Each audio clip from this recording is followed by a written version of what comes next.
في غياب اهم لاعب في نادي الزمالك او اهم لاعب لنادي الزمالك الفتره الاخيره هو الجمهور. الزمالك بيقدر يكسب من واحده من اقوى مباريات الدوري من وجهه نظري يعني. بس انا كان عندي تفاؤل كبير جدا وكنت متوقع المكسب ده. حتى اللي اتفرج على الفيديو اللي فات هيعرف وهيتاكد من الكلمه ديت.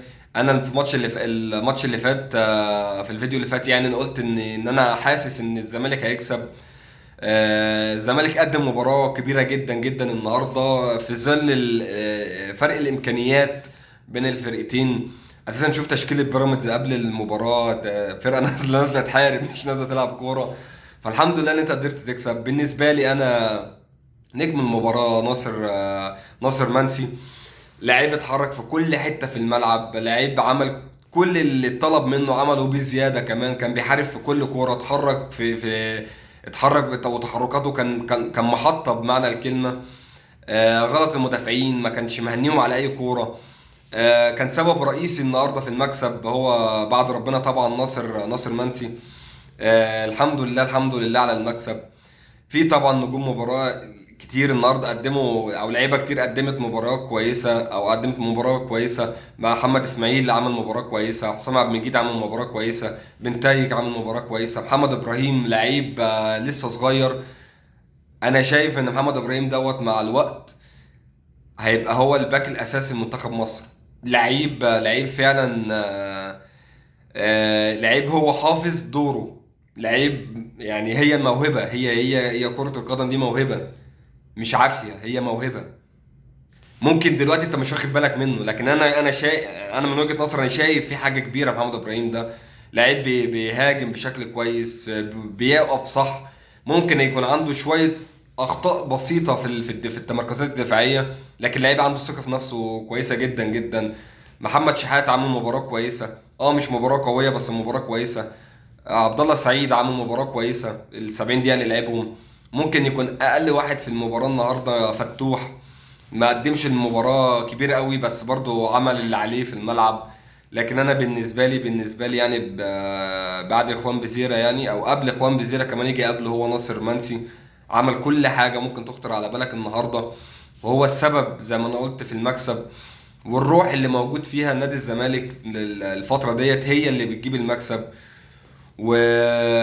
وهي وهي الروح دي اللي كان الفرقة مفتقداها من بدري. انت انت في صدارة دوري الاصعب في تاريخ نادي الزمالك. انا واحد من الجمهور، انا عايز الدوري ده باي طريقة. انا فرحتي بالدوري ده هتبقى اكتر من اي مرة انا خدت فيها بطولة. فرحتي بالدوري ده هتبقى اكتر من اي وقت، من اي وقت. في ظل المشاكل اللي عندي والغيابات ووقف القيد ونقص الاسكواد وعدم استقرار اداري واستقرار فني. وما نقدرش طبعا، لازم نشكر كابتن معتمد جمال. قبل مهمة في وقت صعب جدا جدا، قدر يعمل زي ما بيقولوا كده من الفسيخ شربات. قدر اللي هو يوقف الفرقة على رجليها.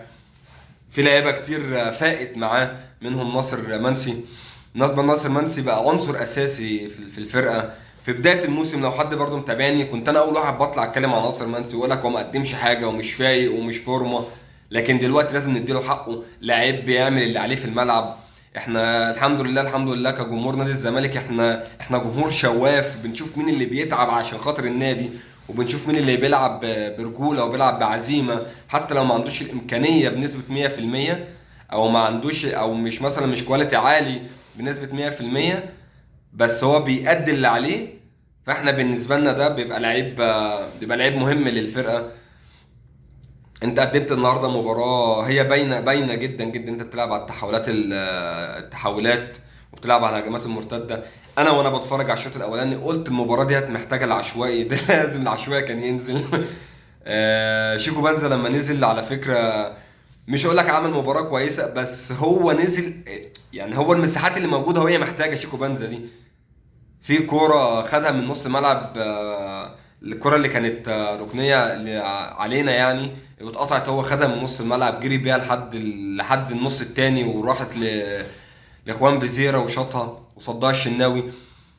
طبعا بانت ان اللعيب العشوائي اللي عندنا دوت هو محتاج مساحات، وهو بيعرف يلعب في المساحات يعني الفرق اللي بتلعبك وعامله تكتل دفاعي او بتضغط عليك بواحد واثنين وثلاثه، هو مش عارف يعمل اي حاجه، هو كده ما بيعملش حاجه، فاهم؟ بس هو انت بتستغله في المساحات دي، بتستغل سرعته بشكل كويس، هو بيستغلها بشكل كويس فعلا.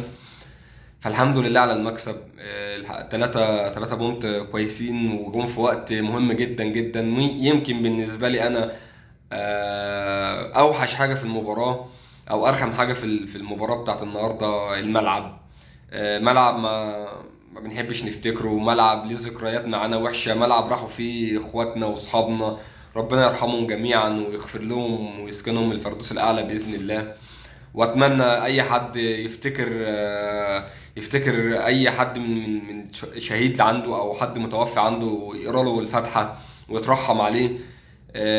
هم فعلا بيحتاجوا الدعاء، وبيحتاجوا اللي احنا نفتكرهم دايما، وبيحتاجوا اللي احنا نقرا لهم الفاتحه وندعي لهم بالمغفره على اي ذنب عملوه في حياتهم.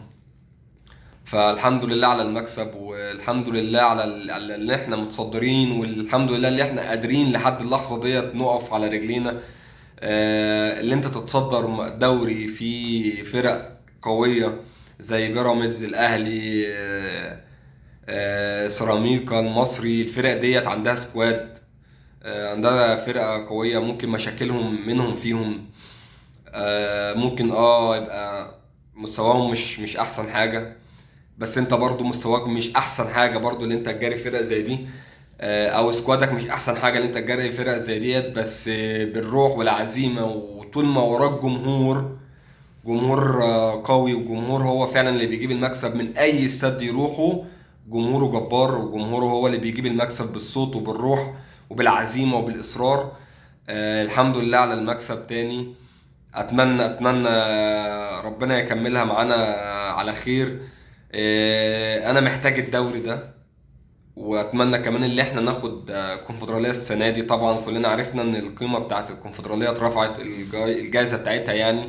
البطل هياخد 4 مليون دولار، هتحل لك مشاكل كتير جدا جدا جدا. انت اساسا المشاكل اللي عندك كلها حوالي 4 مليون او 6 مليون دولار او 5 مليون دولار، حاجه في المبلغ ده يعني.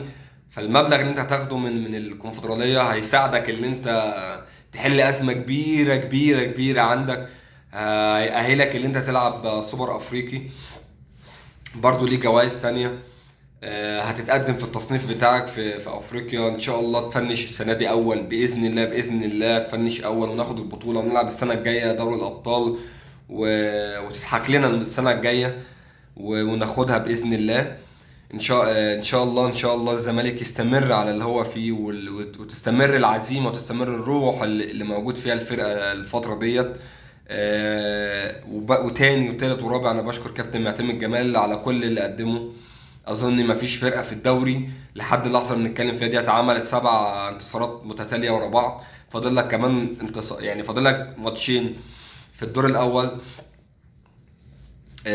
تكسبهم باذن الله، باذن الله يعني نكسبهم ونخش الدور التاني، نبقى الدنيا معانا كويسه شويه.